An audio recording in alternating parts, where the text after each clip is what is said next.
guys, welcome back. Today we are going to be talking about book icks and seeing if I agree or disagree with some people's opinions. So I didn't personally ask my Instagram or anybody because I don't really have a lot of followers in that realm. So what I did was I went to Goodreads and I found a discussion board that was already made by someone named Zara, and she just created a discussion entitled "What are your icks in books?" And so I'm going to be reading some of them and giving my thoughts and my opinions. It's quite funny because right now it is 10 in the morning and I actually have a class at 11, so I need to make this video quickly so that I can get on my bus and I can go to class. Anyways, okay, so the first one that we're gonna do is, mine is when it's set in third person. I'd still read it but not enjoy it as much because I need to be in the mind of the character and hear its inner monologue. When I tell you this is literally my ick too, I don't know why, but I really do not enjoy reading books that are second or third person. I'm sure I could find the outliers somewhere that I've read that I've enjoyed, but mostly I don't like them. This just happened yesterday. I was reading, I wanted to start a new book. If you guys have not seen my August TBR, go check it out. But in there, I had told myself, I was like, okay, I'm gonna read Hello Beautiful. And so I picked it up and I read the first chapter and I was like, no, this is in third person. I do not like it at all. Especially if you guys have either read that book or know what that book is about. It's supposed to be sad and depressing and supposed to kind of bring up a lot of philosophical questions, and I was really looking forward to kind of being put in that mood. But at the same time, I feel like it's very difficult to get in that mood for me personally as a reader if I'm not genuinely in that character's head. I can't feel, it's hard for me to feel their feelings when I'm reading it and they're like, then Jacob felt this way. No, I want it to be Jacob. I want to read it from Jacob's perspective. I want Jacob to be like, yeah, I'm depressed as fuck. I don't want you to tell me how Jacob is feeling. I want Jacob to tell me how Jacob is feeling. So that is one of my icks. Another one is people on covers. I don't trust them. It's quite funny. Let me think about that. I actually feel like people on covers is so common that it's kind of hard to have an ick of that. I don't know about you guys, but I feel like a lot of books have people, flowers, I don't know, just random artwork. But I'm finding a lot of books have either just whole faces up there, people, or flowers. So they don't really give me the ick. I will say I don't read rom-coms. I don't read romance books in the sense of a rom-com, and I feel like a lot of rom-coms have those drawings of people, and I don't really vibe with that kind of cover. I feel like that's kind of childish in my opinion, but that's just me. The next one is when the book has a million characters. I struggle keeping track and remembering all the names. It just puts me off. This is so true. You know what? When I read Red Rising, when I read the trilogy, I was obsessed. It was an obsession. And when I finished the trilogy and I picked up Iron Gold, I was nervous but excited because it was a big book, but I loved the world and I was like, okay, where are we going? And so I jumped into that book, and I have to say that it's not that I didn't enjoy it, I just didn't really enjoy it as much as I did the rest of the other 3 books because they added so many more characters. And for me, it's so hard to keep track of everybody, especially when you're having a world and a setting that is completely made up. Do you know what I mean? It's very hard to keep track of all of the random words that they've made up, all of the different ships and the different spaceships that they've made up. It's hard enough to keep track of all of that.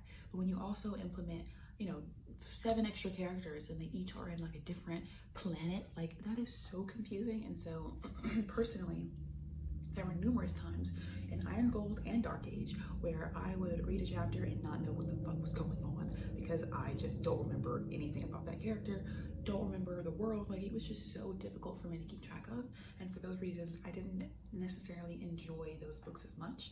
And I know he has a new book that just came out. I think it's called Light, something about light, and I'm not sure I'm gonna pick it up, and that makes me sad. Okay, another one.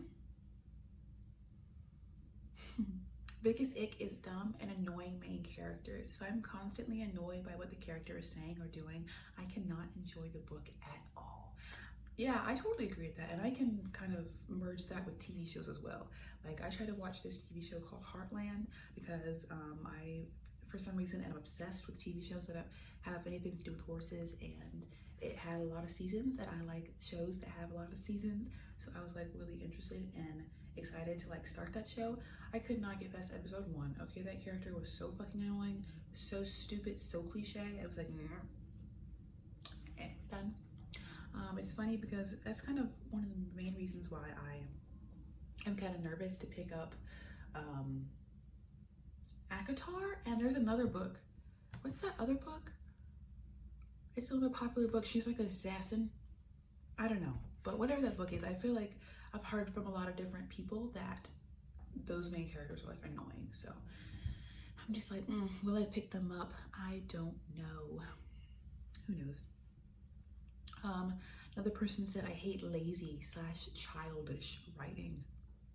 I can agree with that. And I can also say that sometimes it's difficult to be mad at that kind of writing, because a lot of times when I feel that way, it's because the book is literally generally steered toward the younger audience, and I just happen to pick it up and I'm like upset that the writing is childish, even though it's for like young adults.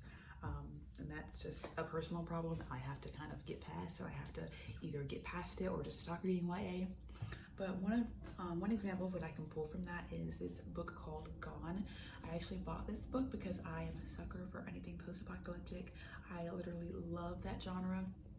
And so I bought that book and I started reading it, and I was actually pretty interested in the overall way they were explaining how the world was ending and how the kids were kind of in charge of everything and how people were gaining powers. Like, all of that seemed pretty cool, and I was generally interested in that in the beginning, right? But I have to say, it was like every other page the author was using the same descriptive words to describe everything. It was literally mind-boggling. I was like, sir, you've already used the same descriptive words 7 times in the last chapter.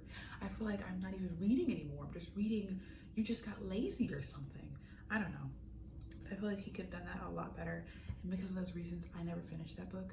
But I wish that I could have looked past it, or that I wouldn't have even, noticed it, but I did. Someone said covers with shirtless men on them. Also true. I mean, personally, I don't read romance like that, so that would never even come across my waves. But I obviously have seen those kind of books, and I can understand that if I was like a heavy romance reader, that would definitely become a problem. Or like a lot of books, especially those little pocket books, they're always like men shirtless, and it's just like, okay, y'all, I can't bring this out in public. That shit is awkward. Okay, someone said, literally the second they mention anything remotely pop culture, I physically cringe and don't know why. I think I just romanticize the characters too much, so I'm like, what do you mean he plays Fortnite? Ew, that's quite funny. I guess I do agree with that. I don't know, sometimes I can look past it and not even like care. But I do think if it's something so specific to the time, like Fortnite, then yeah, I probably am gonna feel a little icky. But I mean, if it's like a song that's literally 10 years old, I don't know. I don't know if I care. I don't know. I feel like the pop culture reference has to be personally an ick for me for it to be an ick in a book. You know what I mean? Bro, someone said the pregnancy trope. I don't know why, but I love the pregnancy trope. I love it. And I had seen so many other videos of people explaining why they think they hate the pregnancy trope, and I'm trying to figure out why I love it. And I think I love it because I love drama, and I feel like whenever you throw the pregnancy trope in any kind of book, you're automatically gaining, like the drama is going up. The like tenseness and like the what am I gonna do is going up, and I love that. I don't know, I just love the pregnancy trope. I think it's really fun, and it always throws me for a curveball when I see it. Let's see, let me do one of my own. let's see, one that I have that's personally is I really hate when I read the back of a book and I'm like super interested in reading it, and then I pick the book up and I find out that the book is written in like a dual like timeline. Like I hate that. I hate when we're like one chapter is from 1970, one chapter is from 2020. Like I really do not like that at all, because I feel like you're just taking me out of the moment. There is always going to be a plot line that I'm not going to be vibing with, and I hate having to literally read half a book of like things I don't care about. I just ugh. It's literally very annoying. Ooh, the last one and the most cliche one of all is the miscommunication trope. I feel like this trope is such a cop-out. Like you could be more creative. You could try harder to find another way to explain why two people aren't in a relationship, or to explain why two people are mad at each other.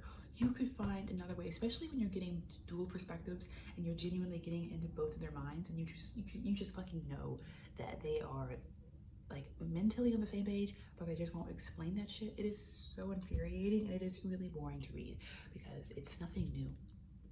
Like it's nothing new. Y'all are just doing the same thing over and over. I might as well close the book because I know how it ends.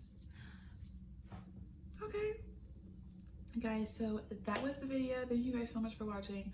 I love reading book icks. I think they're so funny, and it can be really interesting reading them and not even like recognizing that that is an ick of yours. Like reading these was it was really interesting, especially reading some icks that I never think about because I just don't read those specific kind of books. But yeah, icks are hilarious.